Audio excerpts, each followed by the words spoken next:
Sous vos ovations, nous allons accueillir M. Zachary Miboto, président de l'Union nationale.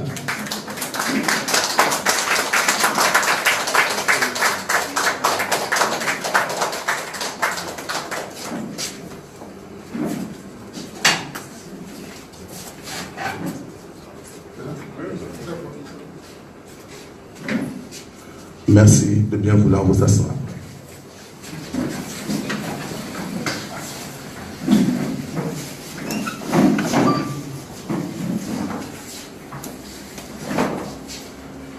Mesdames, Mesdemoiselles et Messieurs, Excellences, Monsieur le Président de l'Union nationale, Madame la Vice-Présidente, Messieurs les secrétaires exécutifs de notre grand parti, l'Union nationale qui se veut un acte de foi en l'avenir du Gabon a toujours été à l'avant-garde de tout ce qui concerne le vivre ensemble et l'amélioration des conditions de vie des populations gabonaises. Aussi, suite aux mesures d'austérité annoncées par ce gouvernement, je ne veux pas dire le pouvoir en place, je dis bien ce gouvernement, notre parti a publié un communiqué. Aussi, après une réflexion dense et profonde, nous avions pensé qu'il était temps, en conviant et la presse nationale, internationale, assister à l'importante déclaration qui va être faite. Aussi, j'invite le commissaire national en charge du budget, M. Jean-Gaspard Ntoutumayi, à bien vouloir, au nom du bureau national et de l'ensemble des militants de notre grand parti, à faire cette déclaration pour que l'opinion soit édifiée de la position de l'Union nationale quant à ce qui se fait par ceux qui ne sont pas capables de gérer notre pays. Et pour une meilleure audition de cette communication, je demande aux uns aux autres de bien vouloir mettre leur téléphone portable sous mode de vibreur ou de les éteindre. Merci.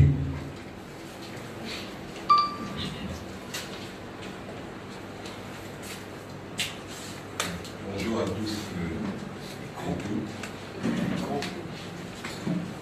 Bonjour à tous et toutes. Je remercie la presse d'être présente. C'est une déclaration, mais exceptionnellement, le président de notre parti a consenti à ce que, après la lecture de la déclaration, la presse puisse poser des questions s'il y avait besoin d'éclaircissement complémentaire.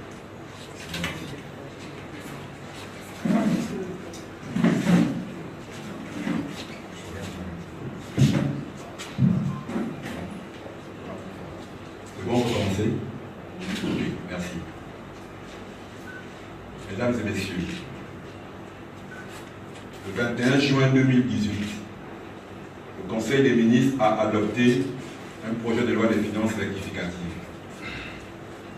Dans le même temps, il a annoncé des mesures d'ajustement budgétaire visant principalement la réduction de la masse salariale. Ce collectif budgétaire a été voté sans amendement par le Sénat 7 jours plus tard, le 28 juin 2018. Le 24 juin 2018, soit 3 jours à peine après que le Conseil des ministres se soit prononcé, le porte-parole de la présidence de la République est venu présenter à la presse des mesures supplémentaires qui viseraient à, je le cite, assurer un retour à l'équilibre de nos finances publiques dans des délais rapides. Fin de citation. Le 25 du même mois, la mission du FMI, séjournant au Gabon dans le cadre du programme d'ajustement structurel, a publié un communiqué de presse dans lequel il indique clairement que, je le cite également, la performance du programme a été faible avec des dérapages budgétaires substantiels et des progrès lents sur les réformes structurelles. Les autorités ont convenu de prendre des mesures correctives fortes. Fin de citation. Le 29 juin 2018, le Conseil des ministres, qui a instruit le gouvernement d'appliquer intégralement ces mesures indispensables qui permettront non seulement l'équilibre et l'assainissement des finances publiques, a adopté un ensemble de décrets visant à réduire l'encadrement supérieur de l'administration, notamment le nombre d'adjoints aux secrétaires généraux et directeurs généraux de l'administration centrale. Il y a 2 jours, donc jeudi dernier, chacun a pu observer avec étonnement la pitoyable campagne de déni conduite par le Premier ministre et plusieurs membres de son gouvernement, notamment le ministre en charge du budget et celui en charge de la communication, pour convaincre l'opinion nationale et la communauté internationale de la crédibilité, de la pertinence et de la justesse du train de mesures annoncé. C'est le lieu d'indiquer à ses compatriotes du pouvoir que le mensonge et la dissimulation n'ont jamais aidé à la construction d'une nation. La prise en otage des médias publics pour tenter d'installer l'opinion dans l'ignorance a montré ses limites. Plutôt que d'offrir ce spectacle accablant à la face du monde, nous les invitons à un débat public, franc et contradictoire sur la situation économique, budgétaire et financière du pays. Ainsi, nos compatriotes sauront réellement ce qu'il en est. D'ores et déjà, l'Union nationale condamne avec fermeté le train de mesures iniques, anti-économiques, antisociales et sans lendemain, annoncé par un pouvoir coupable du plus grand scandale financier de l'histoire de notre pays, et dont l'amateurisme et la distraction des ressources publiques ne finissent pas de surprendre. Au moment de procéder à l'analyse de la loi de finances rectificative et des mesures d'austérité annoncées, c'est le lieu de dire ici et maintenant que nous l'avons dit. L'Union nationale l'avait dit. Dès 2010, et ce jusqu'à l'année dernière, l'Union nationale n'a eu de cesse de prévenir, d'alerter et d'attirer l'attention des Gabonais et des partenaires du Gabon sur les graves risques que faisait courir au pays ce pouvoir frauduleusement établi depuis 2009. Dès janvier 2010, à l'analyse de la première loi de finances présentée par ce pouvoir, nous prévenions les Gabonais de ce qui allait se produire. Dès janvier 2010, l'Union nationale disait précisément 2 choses. Première chose, que le budget 2010 n'est ni sincère dans sa présentation, ni réaliste dans ses prévisions, ni rationnel dans ses choix et encore moins juste dans son orientation sociale. En second lieu, l'Union nationale disait en 2010 le pouvoir trompe volontairement le peuple en masquant la vérité derrière des projets dont la réalisation est plus hypothétique et des mesures populistes prises à la va-vite. En réalité, ils sont en train de se partager le gâteau et ils ne prennent pas de gants. Je le redis, c'est en 2010 que l'Union nationale le disait. Cette situation s'est répétée les années suivantes, y compris après 2014, année de retournement de conjoncture. La dissimulation, l'insincérité et le détournement des deniers publics ont caractérisé comme jamais la gestion budgétaire et financière du Gabon tout au long des 8 dernières années. De 2010 à 2014, le cours du baril a été porté à un niveau jamais atteint jusque-là, avec une moyenne supérieure à $100 le baril de Brent, qui est le pétrole de référence. Au niveau national, les ressources propres cumulées du budget de l'État s'élevaient à un total de plus de 11 900 milliards de francs CFA au cours de ces 5 années. Quel usage le pouvoir a-t-il fait de ces ressources? Oui, nous avons vu les carnavals. Oui, nous avons vu les courses de moto et les courses de bateaux. Nous avons vu une canne, une demi-canne. Combien d'écoles? Combien d'hôpitaux? Quel est l'état de nos routes? Face au désastre que représentait alors la gestion des ressources publiques au Gabon, le FMI et la Banque mondiale, dont nul n'ignore la modération du langage et la tempérance dans les jugements, ont dû sortir de leurs réserves habituelles. Oui, la loi de finances rectificative et les mesures d'austérité annoncées sonnent le glas. Au sujet de la loi de finances rectificative 2018, comme à son habitude, malgré l'extrême gravité de la situation que lui-même ne peut plus nier désormais, le pouvoir établi s'autorise, une fois encore, à adopter un budget qui n'est ni sincère ni crédible. Ni sincère ni crédible, ça veut dire que non seulement ils ne disent pas la vérité, mais ils font des projections dont ils savent eux-mêmes qu'elles n'aboutiront nulle part. Malgré cela, la Cour constitutionnelle, qui a pour rôle de vérifier la constitutionnalité de la loi de finances, validera ce projet de budget sans hésitation aucune. Mais bien plus que cela, c'est la dégradation de la situation budgétaire de l'État depuis 2009 qui est frappante.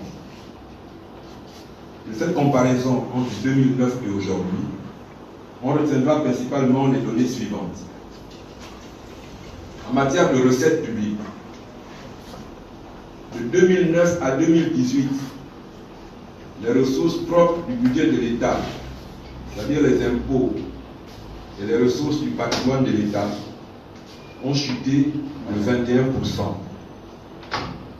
Elles sont passées de 2411 milliards de francs CFA en 2009 à 1909 milliards de francs CFA en 2018.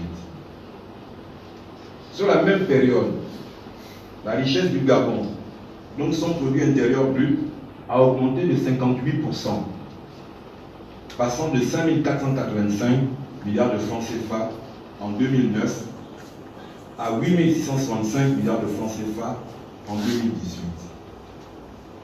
Nous faisons ces comparaisons pour une raison simple. Le produit intérieur brut, c'est la richesse d'un pays. Cette richesse est partagée entre trois acteurs. Les ménages, donc les citoyens à travers leurs salaires et revenus, les entreprises à travers leurs bénéfices, et l'État à travers l'impôt ou les biens de l'État. En général, lorsque la richesse du pays augmente, les ressources de tout le monde augmentent dans les mêmes proportions. Donc les ressources de l'État aussi.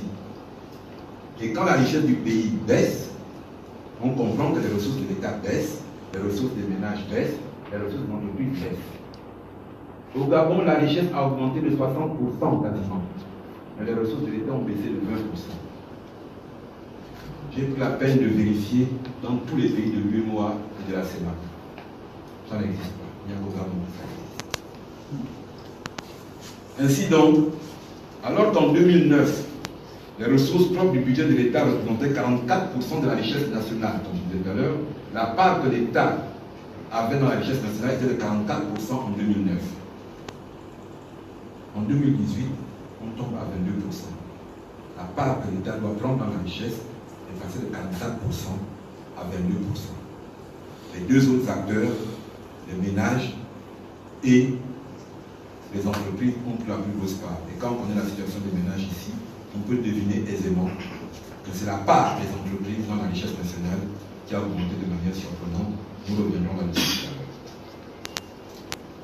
Si les ressources propres du budget de l'État avaient suivi la même évolution que la croissance économique, elles seraient de 3 809 milliards de francs CFA en 2018 et non 1 909 milliards de francs CFA.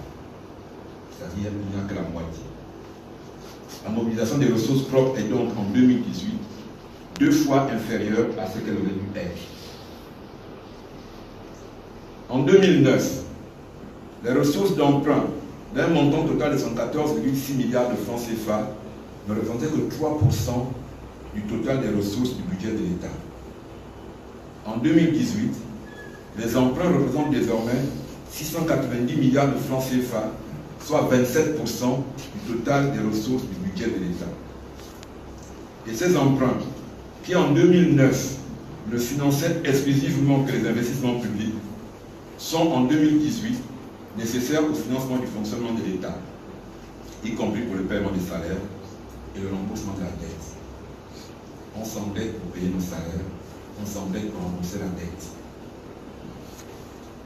En effet, en 2018, seuls 16% des 609 milliards d'emprunts, soit 108 milliards de francs CFA, sont consacrés au financement de l'investissement. Les 500 autres milliards financent, comme je le disais, les salaires et le remboursement de la dette. On constate ainsi que le service de la dette, c'est-à-dire le montant des paiements annuels de l'État au titre de sa dette publique, est passé de 406 milliards de francs CFA, soit 16% du total des charges de l'État en 2009, à 951 milliards de francs CFA, qui représentent 37% des charges de l'État en 2018. Pour les dépenses de personnel, qui se composent du paiement des salaires et des cotisations sociales de l'État employeur, elles représentent 695 milliards de francs CFA dans la loi des finances rectificative et non 640 milliards de francs CFA comme on veut nous l'annoncer. Nul besoin d'être expert comptable pour savoir que les charges de personnel, ce sont les salaires versés et la part patronale des cotisations sociales à payer. Lorsqu'on dit que ce budget n'est pas sincère, c'est cela. On a dissimulé les cotisations de l'État au titre de la sécurité sociale de ses agents. Par ailleurs, ni le FMI, ni les ministres du budget et de l'économie ne pourront nier que ces dépenses inscrites au budget de l'État sont loin de la réalité. Elles ne prennent pas en compte ces dépenses, les condamnations de l'État pour non-paiement des indemnités de services rendus aux fonctionnaires retraités, qui représentent plus de 100 milliards de francs CFA, et que l'agent judiciaire de l'État est mis en demeure de payer, mais n'ayant pas de dotation budgétaire pour payer, il ne peut le faire. Le FMI, le ministre du Budget et le ministre de l'Économie ne peuvent non plus nier la dette de plus de 200 milliards de francs CFA que constitue le blocage des avancements des fonctionnaires et le non-paiement de nombreux enseignants en cause depuis plusieurs années, dont le processus d'intégration est lui aussi bloqué depuis et qui ne perçoivent qu'une part de leur rémunération. Nous le savons tous, beaucoup d'enseignants touchent 80 000 francs par mois. Et on leur dit, c'est un pré-salaire, vous aurez votre salaire lorsque votre processus d'intégration sera arrivé à son terme. Mais on leur doit cet argent. Et il faudra bien le leur payer un jour. C'est ainsi que les ratios budgétaires se sont dégradés comme jamais dans notre pays. Les dépenses de personnel, dont tout le monde fait état, sont passées de 336 milliards de francs CFA en 2009 à ce qui est affiché aujourd'hui, même si c'est sous-estimé, 695,26 milliards de francs CFA en 2018. Ainsi, non seulement la masse salariale de l'État a plus que doublé, mais elle représente désormais 61% des recettes fiscales, contre 28% des recettes fiscales en 2009, la norme de la CEMAC en la matière étant de 35%. On s'est mis d'accord au niveau de la CEMAC pour dire que dans un pays, la masse salariale ne doit pas dépasser 35% des recettes fiscales du pays. En 2009, lorsque, comme il dit, ce pays était si mal géré, elle représentait 28%.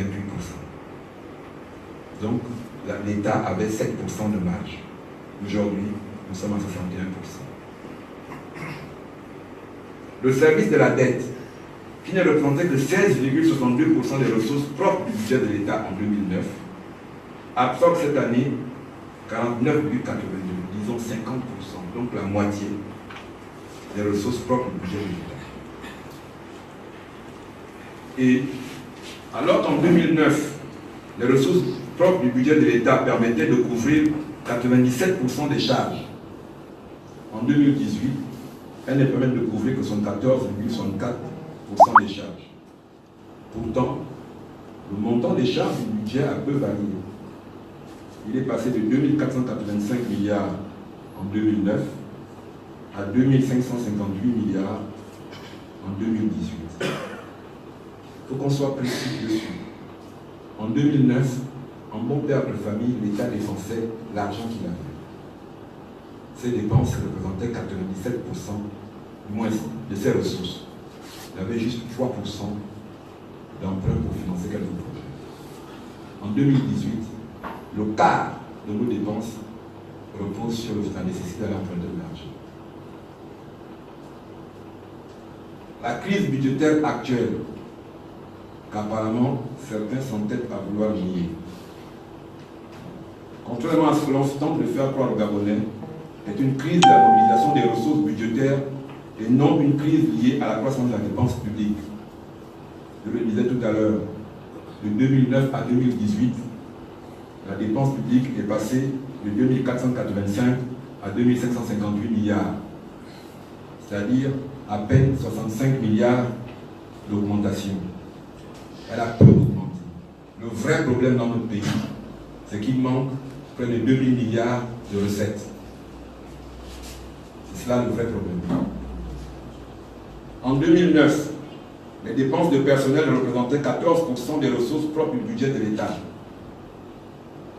Si en 2018, la mobilisation des ressources s'était maintenue au même niveau qu'en 2009, les dépenses de personnel représenteraient 18% des ressources propres.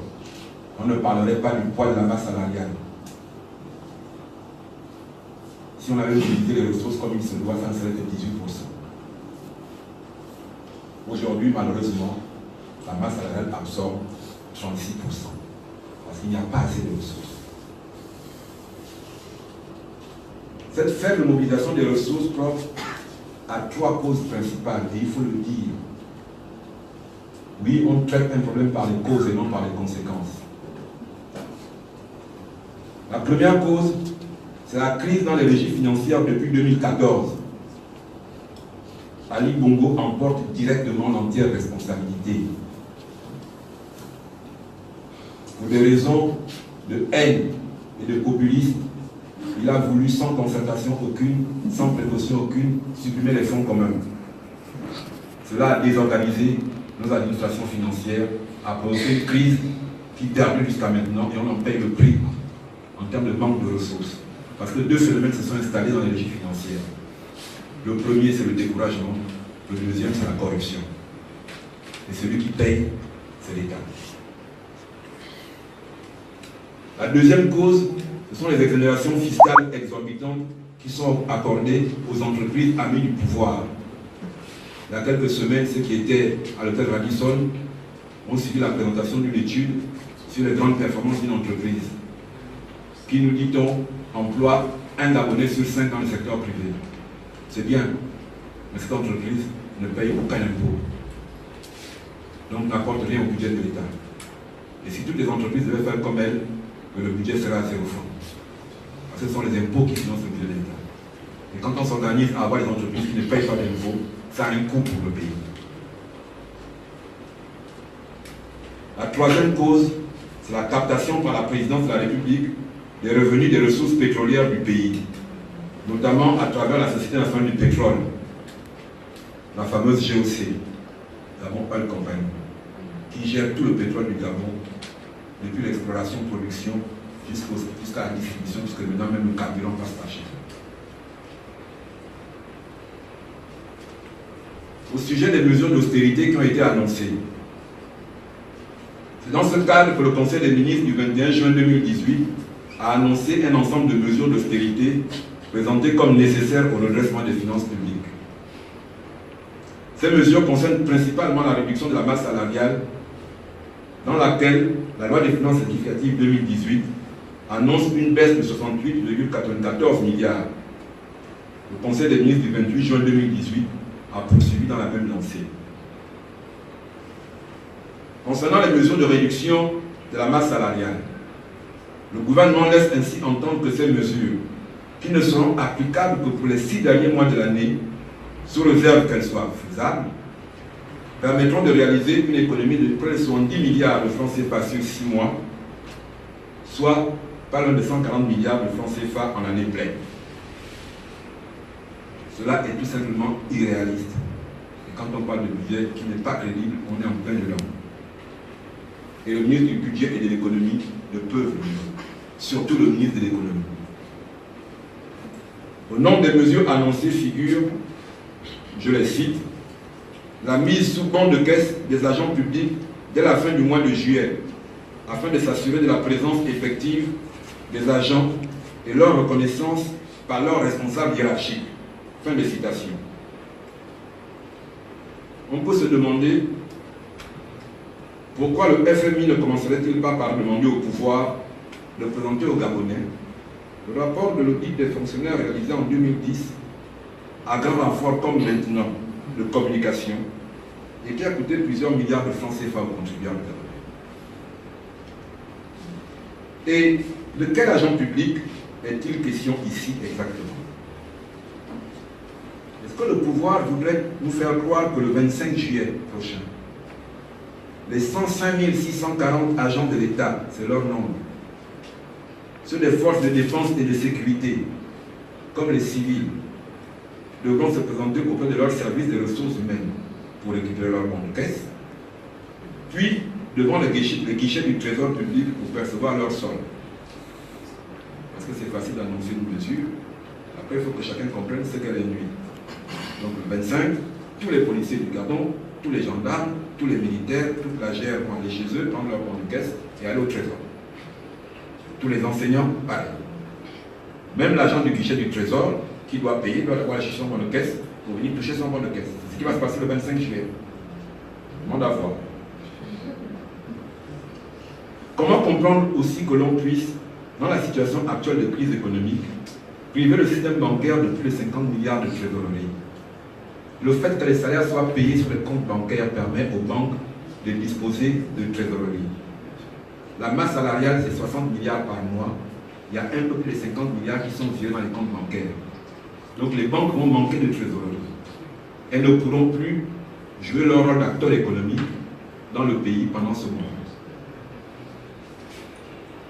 Qu'en sera-t-il des frais financiers qu'occasionnera cette mesure sur le remboursement des crédits contractés par certains fonctionnaires auprès de leur banque? Parce que le fonctionnaire qui a un crédit, si à la fin du mois, il n'y a pas d'argent sur son compte, la banque va lui appliquer des pénalités. Qui va payer ces pénalités? L'agent. À la fin, on se demande si tout cela est bien sérieux. De même, il a été annoncé le gel pendant 3 ans des concours professionnels, des reclassements, des avancements et recrutements, et la dénonciation des contrats liant l'État gabonais aux agents contractuels. Concernant les concours, pour commencer, le gouvernement envisagerait-il, dès l'année prochaine, la fermeture des écoles de formation et de perfectionnement des agents publics, telles que l'École nationale d'administration, l'École de préparation aux carrières administratives, l'École nationale des instituteurs, l'École normale supérieure, l'Institut national de formation d'action sanitaire et sociale, l'École nationale des eaux et forêts, l'Institut de l'économie et des finances? Parce que ces écoles forment des fonctionnaires qui doivent être recrutés. Pas de recrutement égale pas de formation, pas de formation égale pas d'école. Il faut qu'on réponde. Comment peut-on prôner l'excellence et la méritocratie dans un pays et en même temps freiner le perfectionnement des agents publics que l'on voudrait plus performer? Pour ce qui est des reclassements et avancements garantis par la loi portant statut général de la fonction publique, cette mesure vient simplement officialiser le blocage officieux de ces avancements et reclassements depuis plusieurs années. Comme si celui qui vient du ministère de la fonction publique peut continuer sa forfaiture au ministère de l'économie. Elle constitue tout simplement un endettement de l'État auprès des fonctionnaires. On peut retarder un avancement. Mais l'avancement est un droit acquis. Dans 10 ans, dans 15 ans, il faudra payer. Agir ainsi revient à reporter la charge financière irrelative au moment de la régularisation des situations administratives des milliers de fonctionnaires victimes de cette injustice. Et pour certains, parce que beaucoup d'agents publics connaissent un peu leurs droits, l'ouverture devant le Conseil d'État d'un riche contentieux aux lourdes conséquences financières certaines. Vous parlez tout à l'heure des 100 milliards au titre du non-paiement des emplois des fonctionnaires quand ils sortent. Ça, ce sera de la même veine.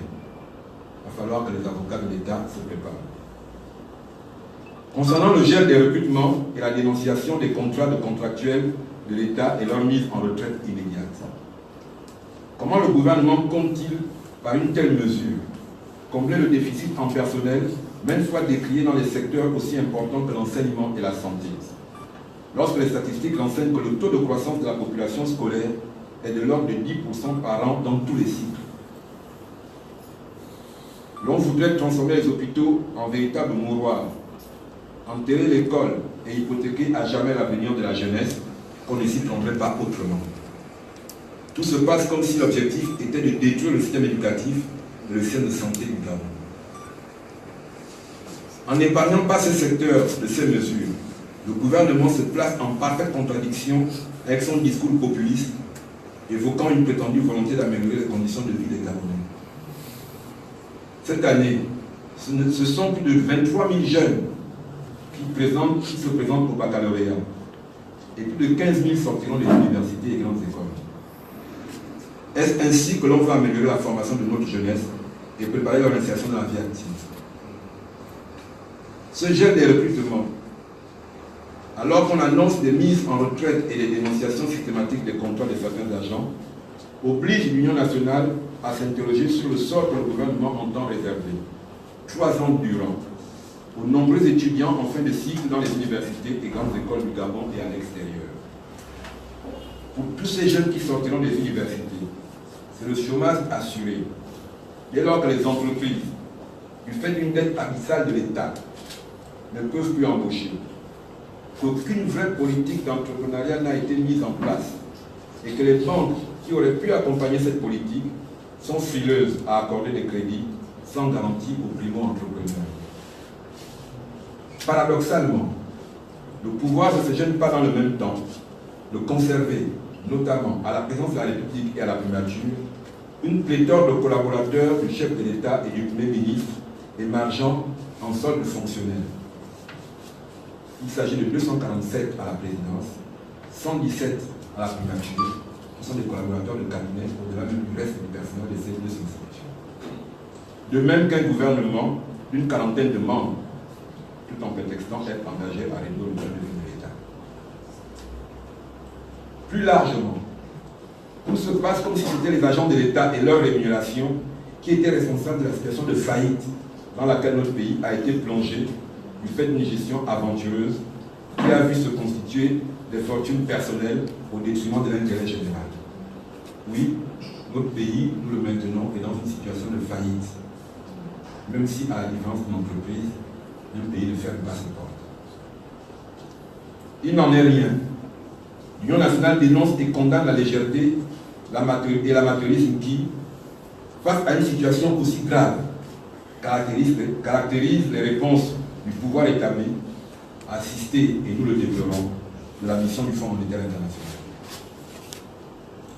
L'ajustement budgétaire, par la seule réduction de la dépense, notamment la masse salariale, ne peut constituer une réponse à la situation actuelle du Gabon. D'ailleurs, il n'y a aucun exemple de réussite de cette politique ultralibérale en Afrique. Modestement, je sais de quoi je parle. Et les fonctionnaires ne sauraient être les boucs émissaires de la gabegie de personnes qui se sont imposées au pouvoir de manière frauduleuse. Fidèle à son engagement pour un Gabon pour tous, l'Union nationale se dressera contre ce plan de rigueur qui menace de précariser et fragiliser l'ensemble des travailleurs gabonais, notamment les fonctionnaires.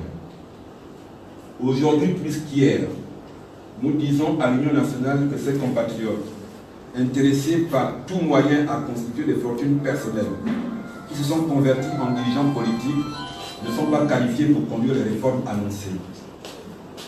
Nous disons qu'ils ne peuvent pas gérer un État, que le Gabon est un pays à développer et non un butin à se partager. L'Union nationale a proposé des mesures et c'est le lieu de vous les rappeler. C'était en février 2015, au lendemain du retournement de conjoncture qui est intervenu en juin 2014. En février 2015, constatant le retournement de la conjoncture consécutive à la chute des cours du baril de pétrole en juin 2014, l'Union nationale, par la voix de son vice-président Gabriel Odienza, avec gravité, a attiré l'attention de la communauté nationale dans toutes ses composantes sur les conséquences de cette alarmante situation. Pour l'Union nationale, des mesures d'urgence devaient être prises afin de limiter les effets immédiats de cette crise. Dans le même temps, des réformes de structure s'avéraient nécessaires pour rétablir les grands équilibres macroéconomiques. Nous le disions en février 2015. Et au titre des mesures d'urgence, l'Union nationale proposait la vente de tous les biens immobiliers acquis avec l'argent du contribuable à l'étranger depuis 2009, notamment en France, en Angleterre et aux États-Unis. La vente du Boeing 777 présidentiel, que tout le monde recherche aujourd'hui, dont l'entretien grève lourdement les finances de l'État, ainsi que la limitation des voyages présidentiels aux obligations internationales du Gabon, et non à la villégiature. La diminution drastique du train de vie de l'État devait porter notamment sur la suppression des agences créées depuis 2009 et qui grèvent lourdement le budget de l'État sans effet positif sur la mise en œuvre des politiques publiques. La suppression du système parallèle de rémunération forfaitaire dont bénéficient les agents des cabinets ministériels et politiques, y compris à la présidence de la République. La suppression de tous les contrats de contractuels hors statut et leur mutation, si besoin, en contrat statutaire. La suppression des contrats de consultants nationaux ou internationaux, identifiés sous la dénomination SPI ou SGP, qui participent à servir de rémunération extravagante lorsque ce ne sont des services spéciaux, très éloignés de l'intérêt public. À la présence de la République et à l'Agence nationale des infrastructures et des fréquences, qui s'est spécialisée en écoute des Gabonais. Ces rémunérations représentaient en 2014 9 milliards de francs. Nous proposions aussi la diminution des budgets des institutions, particulièrement les budgets de la présidence de la République, de la Cour constitutionnelle, du Sénat, de l'Assemblée nationale, du Conseil économique et social, du CNC, devenu aujourd'hui HAC, de la Sénat, devenu aujourd'hui CGE, et de la Commission nationale de lutte contre l'enrichissement illicite. Nous proposions également la réduction des coûts de fonctionnement des palais de Libreville et de l'intérieur du pays, où d'ailleurs personne ne réside, sauf les amis qui sont de passage. En 2015 toujours, l'Union nationale proposait l'arrêt immédiat des travaux de la marina du port Molle, l'arrêt immédiat des travaux de construction du golfe, du zoo et du palais entrepris à la Cité de la démocratie. Il semble que là-bas, la nature a repris le contrôle des choses. La mise à la disposition du trésor public des ressources du Fonds souverain de la République gabonaise, qui était réputé avoir reçu au total 315 milliards de francs CFA entre 2010 et 2014.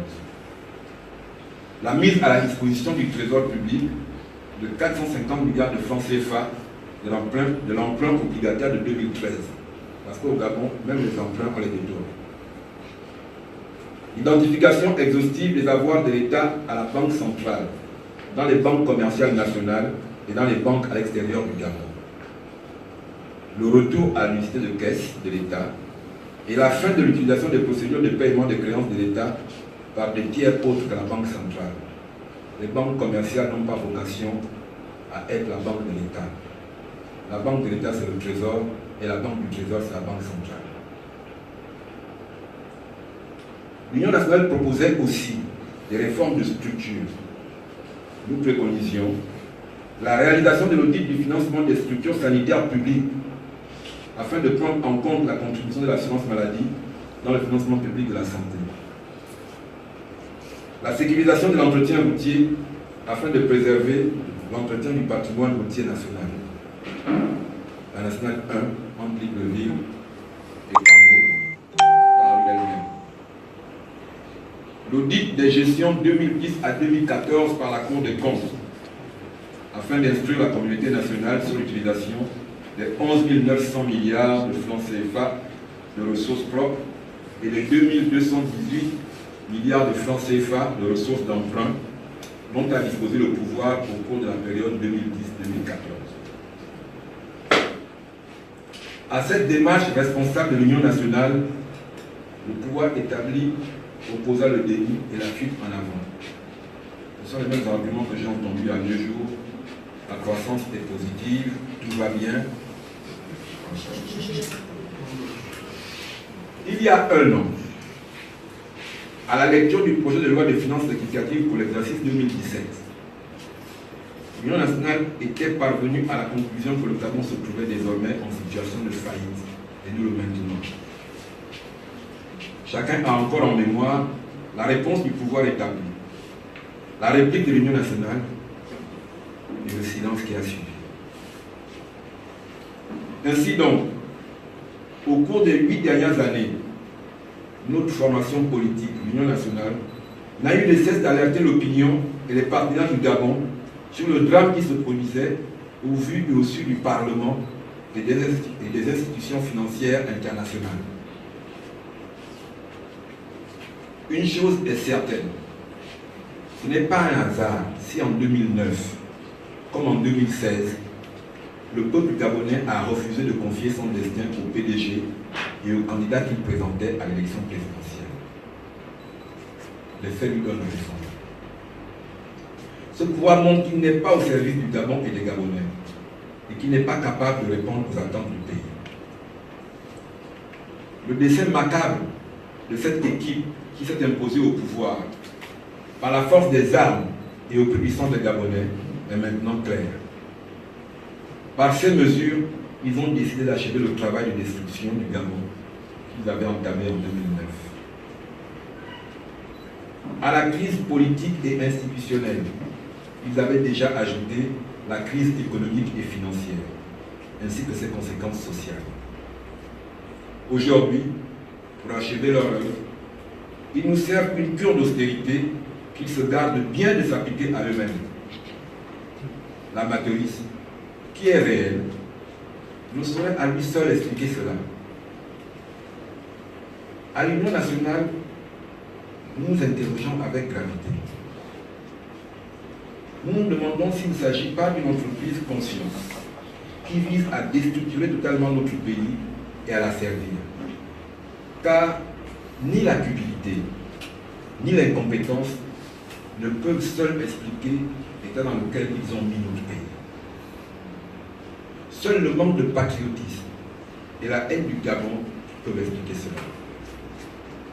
Le Gabon, notre pays, est aujourd'hui devenu une pauvre nation qui inspire à ses voisins soit raillerie, soit pitié. Cela invite les derniers compatriotes collaborant à ce système au sursaut de patriotisme.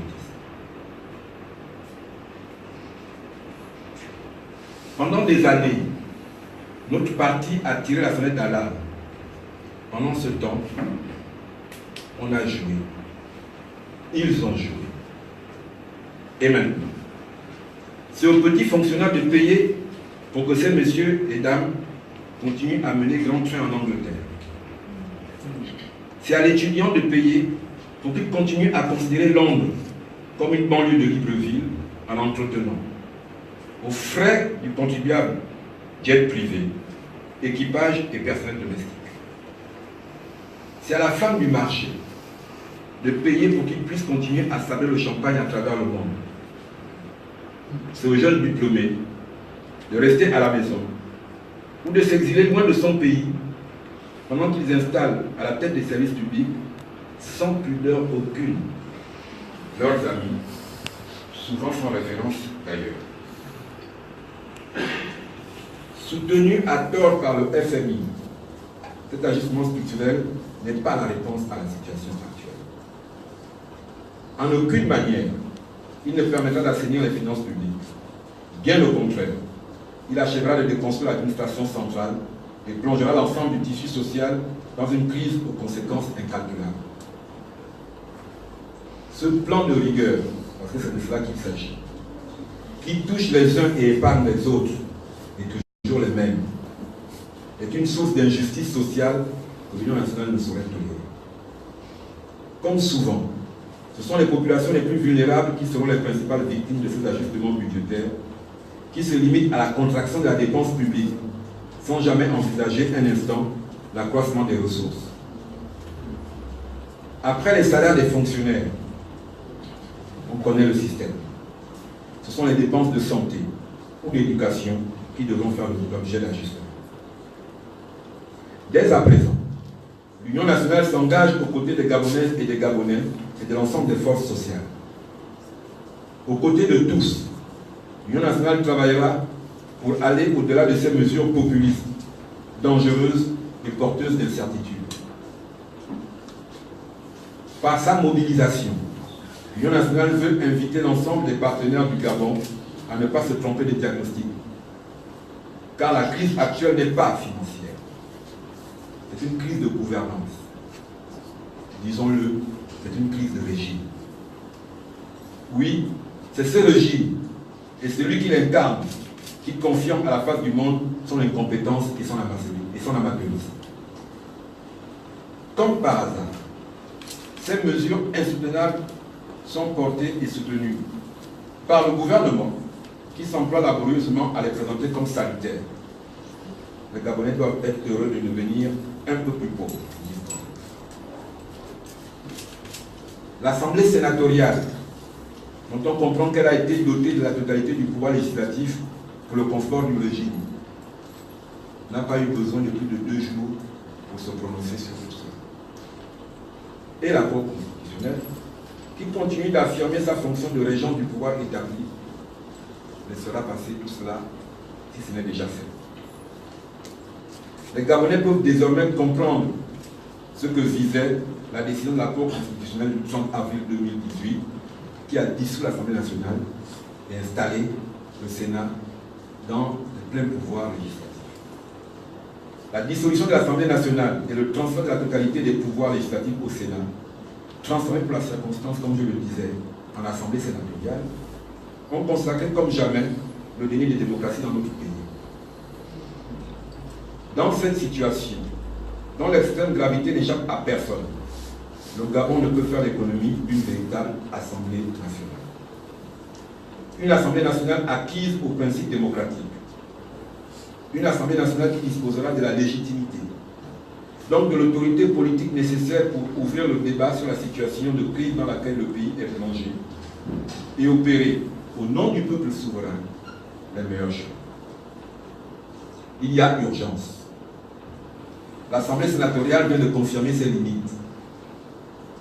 Le Gabon a besoin de son Assemblée nationale. Le peuple gabonais, les amis du Gabon, doivent tout mettre en œuvre pour cela.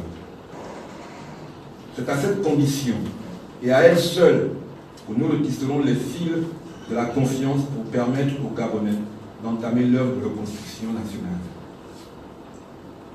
La protection des intérêts du peuple gabonais et la préservation du vivre ensemble passe par des élections législatives libres et transparentes et non par des mesures approximatives mises en œuvre par un pouvoir usurpateur et illégitime. Le destin de notre pays doit être confié à des femmes et des hommes que les Gabonais choisiront dans le cadre d'élections libres, justes, crédibles et transparentes. Cette exigence démocratique est la seule issue pour notre pays. Pour l'Union nationale, toutes les forces patriotiques de notre pays doivent se mobiliser et tout mettre en œuvre pour offrir au Gabon l'alternance dont il a grand besoin. Le redressement du Gabon ne peut et ne pourra être que l'œuvre des dirigeants librement choisis par le peuple gabonais et ayant toute sa confiance. Et pour ces élections législatives, le mois de septembre est pour l'Union nationale le délai ultime. Nous ne pouvons pas attendre plus longtemps. Au peuple gabonais, l'Union nationale adresse solennellement le message suivant. Le plan d'austérité consacre la faillite de notre pays. Notre destin et le destin du Gabon sont entre vos mains. à travers votre bulletin de vote. Je vous remercie.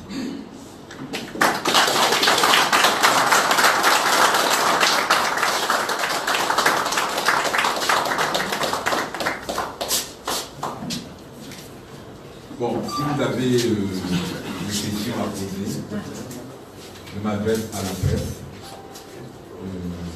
Je peux lui répondre. C'est même plus que clair.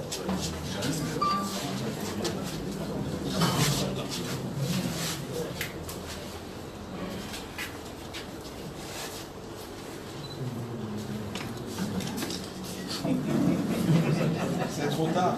Papa raté, passé. Les gars. Ici.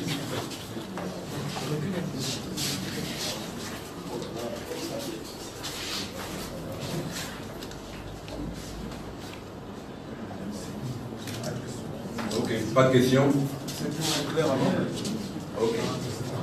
Je vous remercie.